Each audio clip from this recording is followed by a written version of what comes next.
Welcome back to History Class with Dr. W and our continuing discussion of American cultural history and culture in the 1970s. In the last few lectures, we've talked about culture in the mid-1970s, which generally turned away from the darker and controversial topics of the early part of the decade. As we talk now in our final lecture about the 70s, culture in the last few years of the 1970s began once again to search for meaning in the midst of all of the light-hearted fluff that popular culture had become. By the late 1970s, popular culture in the United States was thoroughly awash in feel-good, positive images, relatively devoid of meaning. Some industries struggled for new ways to find significance in the midst of all the fluff. The comic book industry, for instance, modified its publishing code to allow for plots exploring political issues. DC Comics, in its Green Lantern Green Arrow title, used two disparate superheroes to explore issues including racism and pollution. The Marvel Comics universe also confronted some social ills. Spider-Man included a 3-issue story attacking the use of drugs.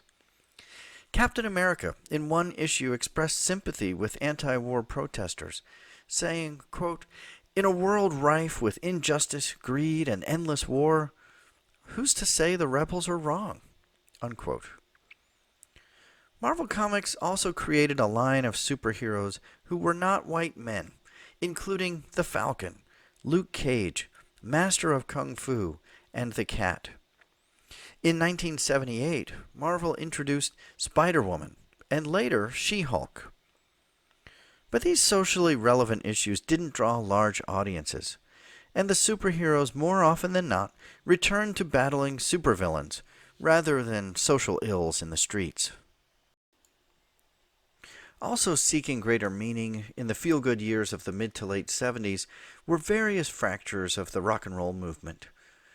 By the mid-1970s, punk rock had surfaced in New York bars, headlined by artists like Patti Smith, the Talking Heads, and the Ramones. They spurned stardom and attempted to regain rock's rebellious edge. As the Ramones once sang, "I don't like Burger King, I don't like anything." At the same time, another musical style emerged on the streets of New York: hip-hop. The city of New York in the mid-70s verged on ruin and was rife with poverty and social problems. This was well documented, for instance, in the 1976 Martin Scorsese film Taxi Driver. On the inner-city streets, African Americans had practiced various forms of competition and survival skills since the days of the Great Migration, decades earlier. These included dance, stepping, and various types of walks. They included violence, fighting, and gang membership. They included graffiti, and the New York streets and subways were filled with incredible artwork in this era. And they included verbal skills, such as jive talk, sarcastic jabs, and rapping. Amidst the gang violence and drug culture of the South Bronx, a few individuals sought a safer outlet through rapping or DJing.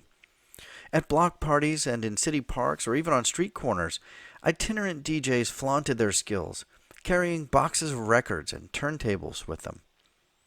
Some such DJs became legendary in New York. Some also added their own lyrics, rapping over the beat. Rap music thus developed as, quote, "a musical form that makes use of rhyme, rhythmic speech, and street vernacular." Rap has deep roots in African American and even African culture, and we've discussed some of these in earlier lectures in the course. In African tribes, the elder sometimes would rap stories to the youth while someone kept a beat on a drum. The tradition is also not too far removed from the expressive traditions of slave narratives and field hollers, preacher sermons, and jazz and blues singing.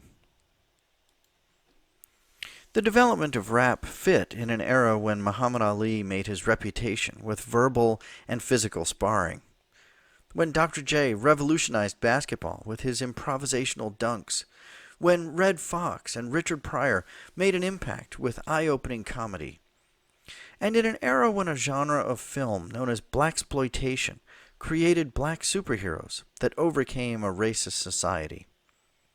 The best known of these films was Shaft, featuring a black detective who ran roughshod over evildoers in his neighborhood. Others included Superfly, Foxy Brown, and other campy films like Blackula and Black Frankenstein.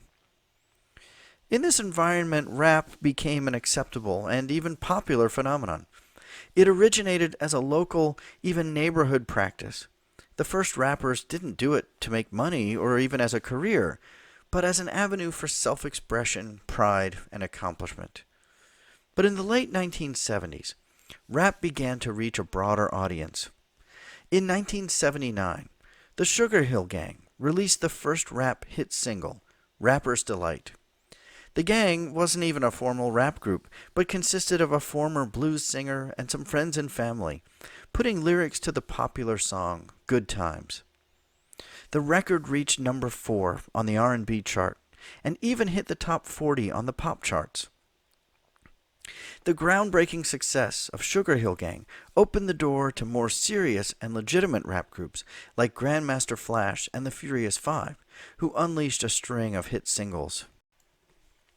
These in turn paved the way for supergroups like Run DMC, who in the early to mid-1980s became huge successes on the pop charts as well.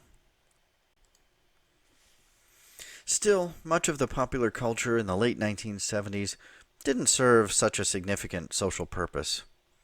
The leading genre in television shows has been called by some jiggle television, as seemingly its only purpose was to titillate viewers. The leader of this genre was Charlie's Angels, which aired from 1976 to 1981, which sometimes took half the television audience when it aired, and helped revive the struggling network ABC. Another was The Dukes of Hazzard, airing from 1979 to 85.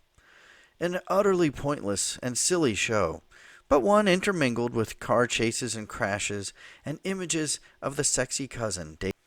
Amidst such fluff, some entertainers seemed frustrated and turned to a revival of the horror industry. As if to shake America from its naive and simplistic visions, movies like The Exorcist in 1973 shook viewers to the core. Others included The Omen in 1976, Halloween in 1978, and Alien in 1979. The trend was also apparent in the rising careers of writers like Stephen King, whose Carrie in 1974 was a breakthrough hit, and Anne Rice, Interview with a Vampire in 1976. Such conflicting trends lead us toward the 1980s, which will be the topic of our next series of lectures.